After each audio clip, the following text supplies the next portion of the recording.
I think if you've been an actor long enough, I think you feel a kind of, well, that was then and this is now. Your life as an actor is always in eras. That was then and this is now. But would he have been different if I could have said, don't do that. I don't like it. Yeah. But I couldn't.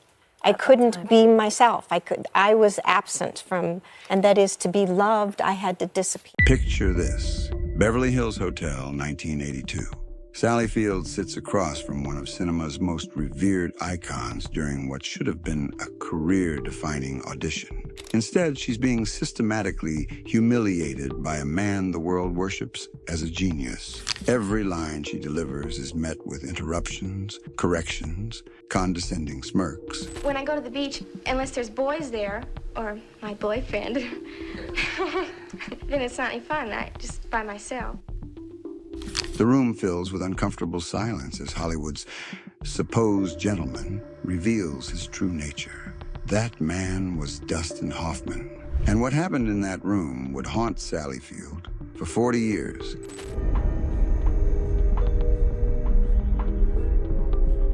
At 78, two-time Oscar winner Sally Field has nothing left to prove and nothing left to lose. After 5 decades of protecting Hollywood's dirty secrets, she's finally naming the 6 actors who made her life a living hell. These weren't creative differences or professional disagreements. These were calculated acts of psychological warfare that nearly broke America's sweetheart. The men on this list didn't just wound Sally's pride. They shattered her trust, questioned her worth, and left scars that took decades to heal. What she reveals will forever change how you see these Hollywood legends. The heartbreaker who destroyed her soul, Burt Reynolds. Their romance was tabloid gold, the 1970s power couple that had America swooning. Smokey and the Bandit wasn't just a box office smash, it was a love story come to life. But behind the magazine covers lay a darkness so toxic it nearly destroyed Sally's sense of self forever. Burt Reynolds was a master manipulator who used love as a weapon. In her devastating memoir, In Pieces, Sally revealed a man who thrived on psychological dominance. He didn't want a girlfriend. He wanted a beautiful, silent accessory who would enhance his image while never threatening his spotlight. The cruelty was methodical. Reynolds would offer backhanded compliments in interviews, praising Sally's looks while undermining her intelligence. He would interrupt her mid-sentence at parties, override her decisions, and dismiss her opinions as if she were a child. The message was clear. She existed for his pleasure, not as an equal partner. The psychological warfare went deeper. Reynolds perfected emotional manipulation, showering Sally with affection when she complied, then withdrawing all warmth when she showed independence. He would disappear for days without explanation, leaving her desperately wondering what she'd done wrong, then return expecting gratitude for his presence. The most devastating betrayal came during Sally's breakthrough moment, when she was nominated for her first Oscar for Norma Ray in 1979. And the winner is Sally Field.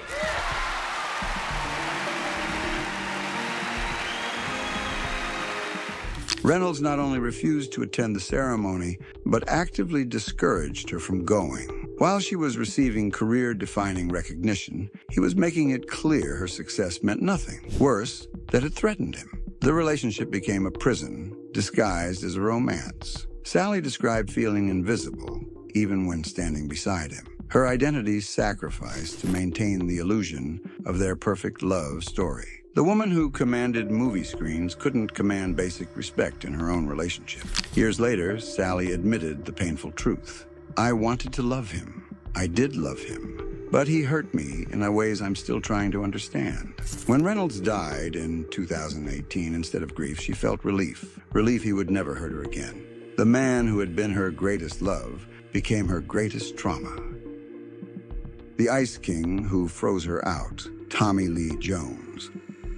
Fresh off her Oscar win, Sally arrived on back roads, ready to collaborate with the intense Texas actor whose dramatic range impressed critics worldwide. What she encountered was a wall of ice so impenetrable it nearly shattered her faith in filmmaking. From day one, Jones made it brutally clear he had no interest in working with Sally as an equal.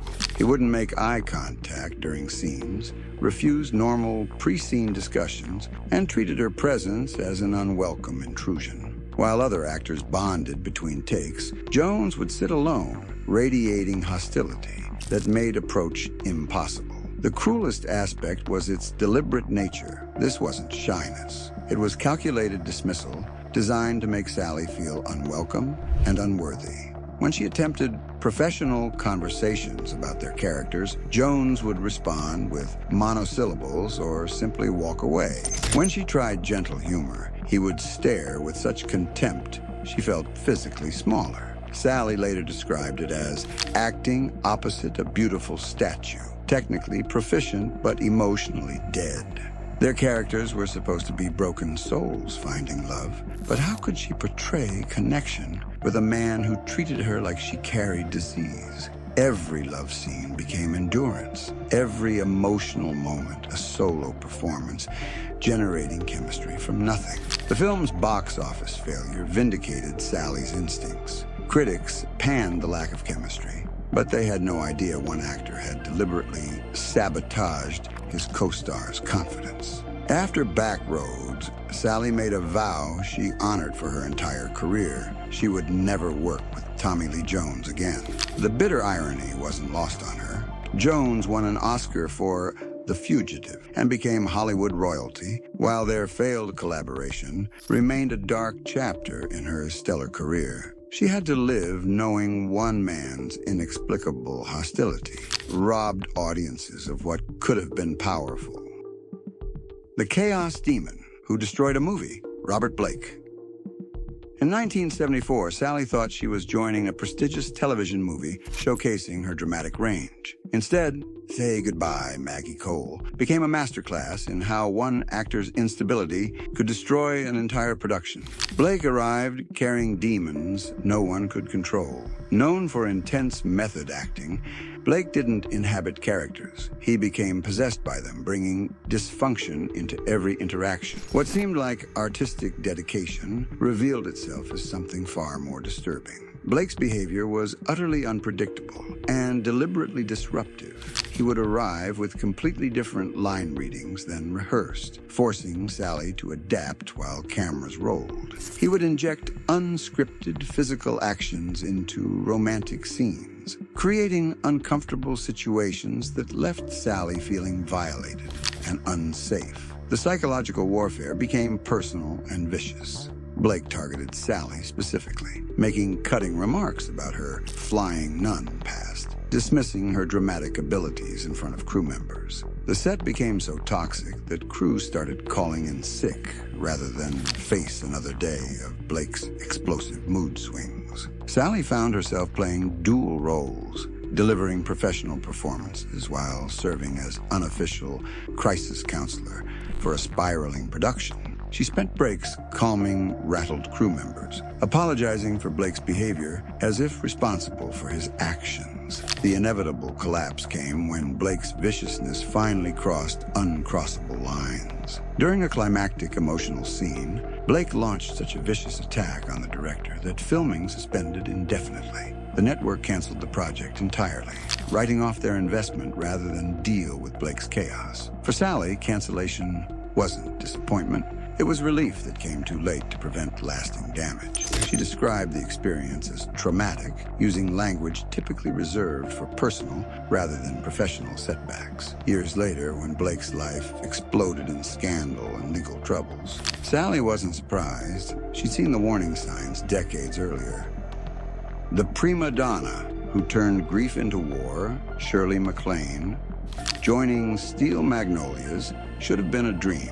Heartfelt female friendship with legendary actresses. Instead, Sally found herself in a battlefield where Shirley MacLaine had decided to wage war against anyone threatening her spotlight. MacLaine arrived with Oscar-sized ego and determination to turn every scene into personal showcase. While Sally approached MacLaine with deep emotional preparation, connecting to a mother's grief, MacLaine treated every moment as opportunity for scene-stealing theatricality that completely undermined the story's core. The most devastating sabotage came during the film's crucial scene, MacLaine's breakdown at her daughter's funeral. Sally had prepared months to deliver this heartbreaking monologue about mother's grief. But take after take, MacLaine would interrupt with sarcastic quips and inappropriate reactions, turning devastating emotion into cheap laughs and forcing 17 separate takes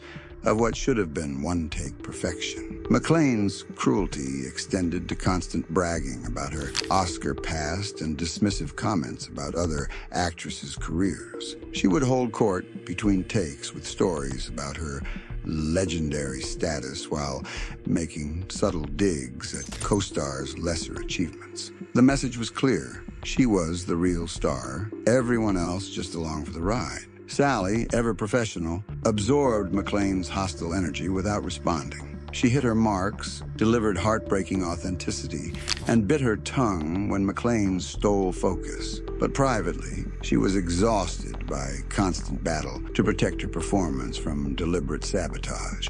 Years later, Sally would only briefly address the conflict, describing MacLaine as bringing a cloud of chaos wherever she went, delivered not with bitterness but weary recognition of someone who'd survived psychological warfare. The restraint in Sally's words spoke volumes about how much worse reality must have been. The intellectual bully who weaponized words, James Woods' Kiss Me Goodbye, should have been a light romantic comedy, a welcome break from heavier roles. Instead, Sally encountered a psychological gauntlet designed by an actor who used considerable intelligence not for collaboration, but dominance through intimidation. Woods arrived with arsenal of psychological weapons disguised as creative input. He didn't perform scripted lines. He dissected, challenged, and rewrote them on spot, turning every rehearsal into debate where he positioned himself as superior intellect and Sally as student needing education. His vocabulary became a cudgel, his wit a blade designed to cut down anyone threatening his supremacy. The cruelest attacks came disguised as production concern. Woods would tell Sally privately her heart wasn't in it, that she seemed phoning it in during demanding scenes. For an actress who'd built reputation on emotional authenticity, these accusations cut to her professional identity's core. The suggestions weren't meant to help. They were calculated to create self-doubt. Woods would dominate conversations with directors, positioning himself as true creative force while undermining Sally's contributions. He'd reference obscure films, quote complex philosophy, use erudition to make others feel inadequate, devastating tactics against an actress who'd overcome typecasting through determination. Sally found herself trapped impossibly.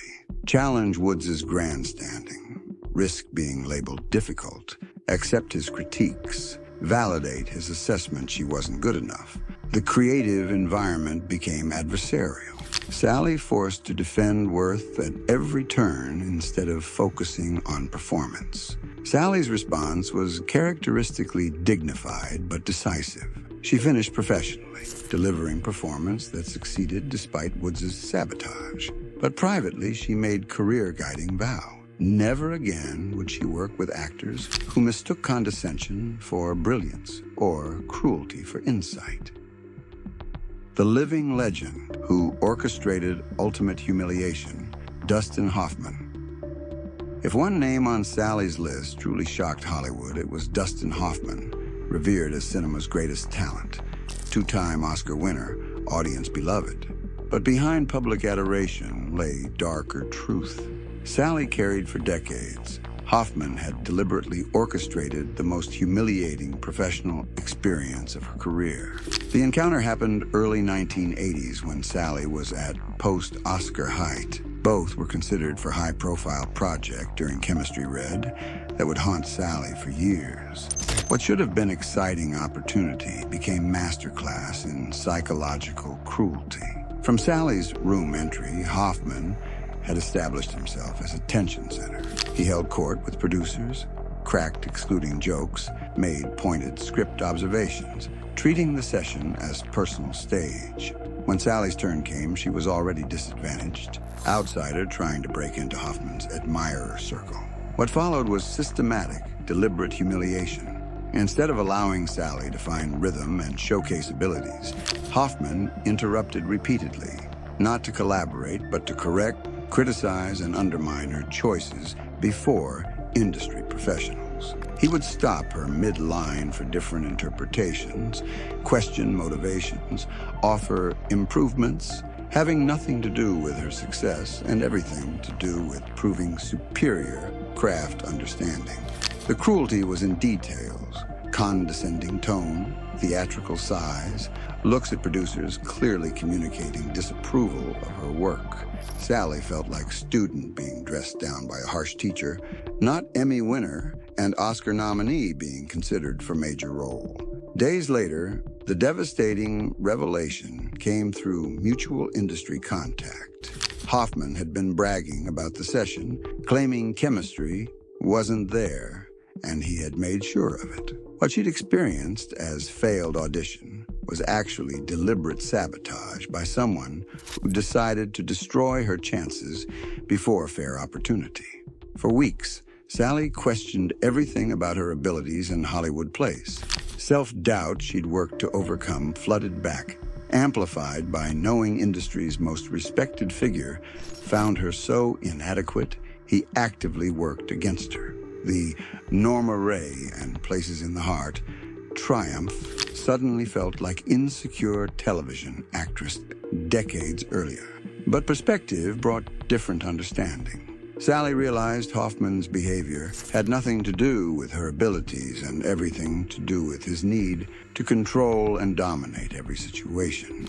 The man who'd built reputation portraying sympathetic characters revealed himself petty, cruel, and threatened by equally talented performer possibility. At 78, Sally Field has done what few Hollywood actresses dare, named her tormentors and refused protecting their reputations at her truth's expense. For 5 decades, she smiled for cameras, praised co-stars in interviews, maintained professional facade Hollywood demands. Age brought ultimate freedom, speaking truth without career consequence fear.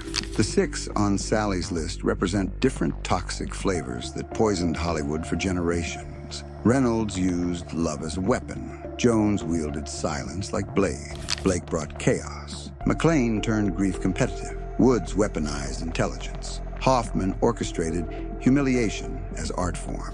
What makes Sally's revelations powerful isn't just shocking behavior endured, but pattern revealed about how successful Hollywood men, historically, treated women daring equality. Each found different ways to diminish, control, or sabotage a woman whose talent threatened supremacy sense. The psychological damage went beyond temporary professional setbacks. They attacked Sally's self-worth, questioned her success rate, forced precious creative energy into dignity defense rather than craft focus.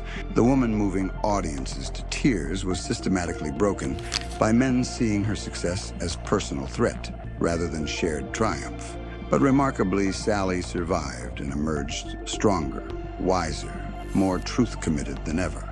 Every cruel word, calculated humiliation, attempt at diminishment only strengthened resolve to never accept less than deserved respect. The actress, once allowing control, became a woman walking away from opportunities rather than compromising dignity. Sally's list isn't about settling scores.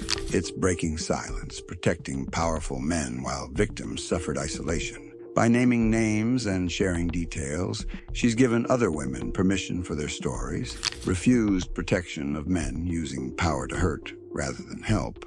The true victory isn't that Sally survived these encounters. It's that she refused letting them define her. She won Academy Awards, earned critical acclaim, built legacy outlasting cruel words and petty power games of men seeing her talent as threat rather than gift. At 78, she has the last word, final truth and satisfaction, knowing while they tried breaking her, she chose breaking their story hold instead. And that, perhaps, is the greatest revenge of all. What other vintage Hollywood secrets do you think we've missed? Share your thoughts below and subscribe to Vintage Vaults for more buried truths they tried to keep hidden forever. Next week, the shocking 1970s variety show scandals that nearly destroyed careers and changed television forever.